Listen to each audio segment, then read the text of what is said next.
یہ جو بیل دیکھا گیا ہے اس کو تقریباً 10 سے 15 دن ہو گئے، یہ بیمار ہے، چارہ کم کھا رہا ہے، پانی کم پی رہا ہے، اور اس کو جب پراپر اس کی ڈائیگنوز کی گئی، چیک کیا گیا تو اس میں فیور تھا، بخار، اور بخار کی وجہ جو ہے بلڈ پیراسائٹ کا ایشو تھا، چونکہ سیزن گزرا ہے، یہاں ٹکس اور فلیز یعنی چچڑ اور مکھیوں کی بہتات ہوتی ہے جو کہ جانوروں کے ساتھ اٹیچ ہوتے ہیں اور پھر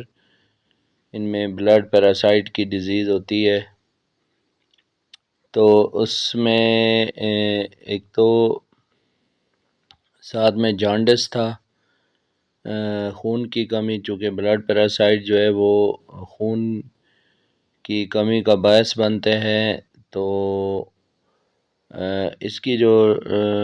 line of treatment blood parasite کی گئی، ساتھ میں لو ایپیٹائٹ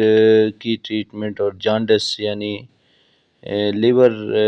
ٹانک بھی اس کو دیا گیا، اور اس کے علاوہ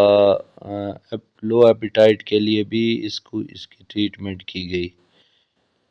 جس میں انجیکشن بھی لگائے گئے اور ساتھ میں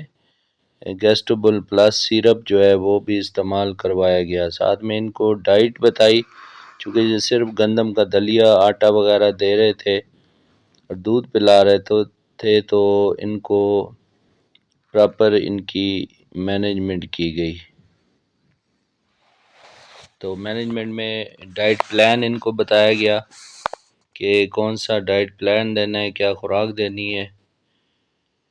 تو الحمدللہ اس سے جو ہے کافی جانور ریکور ہوا۔ امید ہے دوستوں کو آج کی انفارمیٹیو پسند آئی ہوگی۔